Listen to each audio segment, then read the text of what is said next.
Hello everybody, this is Fernando for the latest Mafia and Gangsters video.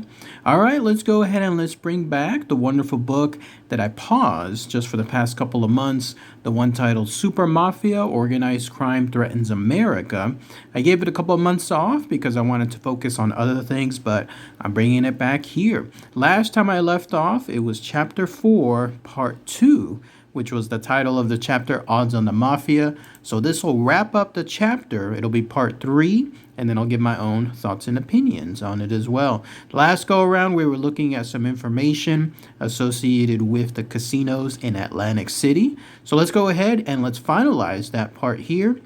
And then I'd love to hear what your own thoughts and comments are as well. So without further ado, this will be part 3 of chapter 4 of the book Super Mafia, Organized Crime Threatens America. And here's what it says. A major channel for mob influence has been the largest union for hotel employees, Local 54 of the Hotel and Restaurant Employees International Union. State police assert that Local 54 is controlled by Nicodormo Little Nicky Scarfo, Philadelphia mob boss who enjoys a close relationship with its president, Frank Gerasi. Another major target has been the casino security guards. If the mob could unionize them, it would pose a very serious threat, for New Jersey law requires a full complement of guards wherever the casinos are open. The threat of a strike could then be dangled over the casinos, which are all paying off heavy indebtedness and cannot afford shutdowns. The danger of a security guard strike was eliminated, or at least put off temporarily, by a recent government decision. The National Labor Relations Board found that the Federation of Special Force, Police, and Law Enforcement Officers, which have been trying to organize the casino guards, was not a bona fide union. Its head, Daniel Cunningham, was accused of having close ties to 4 mafia families. He and his associates were said to be running the union as their personal business and for their personal profit. The Nevada casinos, in contrast, have never had serious troubles with the unions.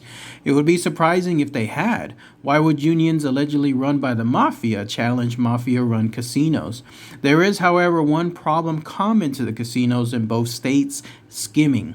Easy and unregulated in Nevada, it has been under close scrutiny in New Jersey. The system was described in a 1981 story in U.S. News and World Report, which says 30 state inspectors worked right on the premises at each casino. Twice a day, they help casino employees gather cash from the gaming tables and slot machines and stand guard in the cell count and hard count rooms as casino employees count. But as FBI agent Jim Moody told the author, there are thousands of ways to skim. Moody suggested an example. Suppose a mob associate wins $1,000 at the tables. When he cashes in his chips at the cashier's cage, there is little to prevent the cashier, if he is in on the scheme, from dealing out, say, $3,000 for the chips. Another way in which has been done is through a carefully prepared credit scam. In this operation, a mobster first built up a big bank account, usually with money borrowed from a loan shark. He then applied to a casino for credit, lying on his employment record and showing his bank book to demonstrate his financial reliability. He would then receive from $4,000 to $10,000 in casino credit. He then visited the tables, played, and lost. The preferred game was craps, in which a secret partner would bet against the player and ensure that nobody really lost, even temporarily, no matter how the dice fell. And so the losing player immediately paid off his debt to the casino. Repeating this pattern several times, he built up a reputation as a safe risk. His credit was gradually raised to about $75,000. He then purchased chips in that amount, but instead of playing, he secretly slipped them to his partners, who cashed them in different amounts to avoid suspicion and then left.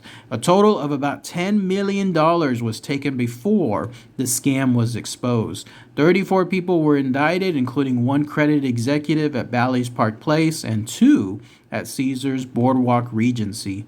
But not all mobsters need such devious methods. New Jersey authorities first discovered in 1980 that the casinos were lavishing credit for gambling on certain special recommended mafiosi. The amounts range from as low as $4,000 all the way up to $100,000. A random check of casino records revealed that a total of 1.2 million in credit had gone to 25 known members of the underworld. Repayment was rarely demanded. The mobsters were also reveling in complimentary services ranging from free rooms, food, and drinks to luxury gifts and women. It has been an accepted and entirely legal tradition for casinos to heap such goodies on high rollers. These are affluent, legitimate customers who are expected to gamble heavily. The gangsters were receiving the comps in return for favors either done or expected, such as ensuring that the mob-dominated unions caused no trouble. In some cases, crooked politicians and union leaders were also found to be on the comp list. All this in a state which insists that it maintains the strictest controls over its casinos. As a member of the New Jersey State Commission on Investigation commented, the real truth is that the casinos and their regulators have been lax and irresponsible. Legalized gambling in general and casino gambling in particular have also been criticized on the ground that they tend to promote compulsive gambling. A New York Times editorial in March 1983 described the problem in vivid terms. The cash-hunger casinos treat weak gamblers with the same concern hungry for shows when it comes to crippled chicken. An Elizabeth housing developer is one pathetic case. He lost $4.8 million in a gambling spree, 12 to 16 hours a day, 7 days a week. One person testified to being allowed to lose millions of dollars even though he had only $500 in the bank.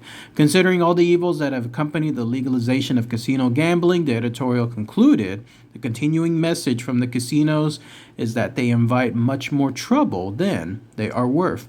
And then that's it. That's it for chapter 4 from the book Super Mafia, Organized Crime Threatens America. Again, the title is Odds on the Mafia. So let's talk about that here. So as you can see, it was showcasing one last bit of information involving the casinos there in Atlantic City. It was kind of paralleling the things associated there with Nevada, how both sides have mafia when it comes to their influence, how they're influencing both unions. Security guards was a new one to me. I haven't heard of that, but it makes sense too. Because if you can control security guards and threaten the idea that they go on a strike, then that'll definitely cause much damage to a casino. So you have to basically comply with what the actual person doing the threatening is demanding afterward. And then the other thing that we're comparing is skimming. The idea that there's so many loose ends when it comes to skimming in so many ways. As that FBI agent said, there are thousands of ways to skim. How do you stop it, right? I think nowadays things are much more regulated in that regard. I imagine it's something where everything is counted to the penny. And so if somebody is trying, like let's say as the example showed here at a cashier's cage, to pay out more money than what was actually given in chips, somebody would find out. And when that happens in terms of the actual accounting books, and it's found out rather quickly, then that's going to cause a big problem afterward for that person. So I imagine it's a lot less now. And then it was finally ending some items associated with lines of credit. How interesting is that? So the idea, and it's a interesting thing because it's actually happening in weird ways today as well. I see these on YouTube as well. The idea is that the mafioso would essentially fake having some kind of money in a bank and then showcase fake things associated with employment, all to start with some credit there at the actual casino. It would be a small size, but then they would lose on purpose and then pay that money back, no doubt with other forms of stolen money. And then the idea is the casino would be more trustworthy of that mafioso. If they started paying back those smaller amounts and they did so right on time, why not give them more money? And then finally, when they raised it to a larger amount, 5 figures, maybe even 6, that's when they would run off with the money. And then the casino would be out that specific amount. And apparently it totaled $10 million before it was exposed, at least at one area there at Bally's and another one involving Caesars. And I mentioned that how it's nowadays very similar because there on YouTube you see some videos involving phishing.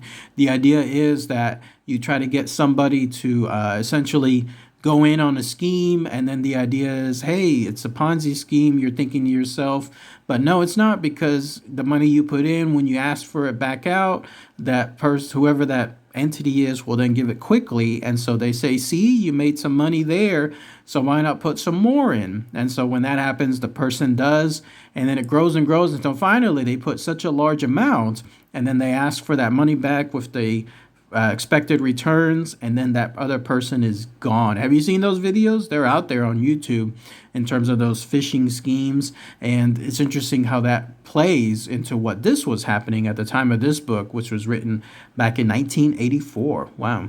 But otherwise, if anybody has any more info, anything else I might have missed on this world involving Atlantic casinos, let me know. All right, everybody. Thanks again as always. Take care. Bye.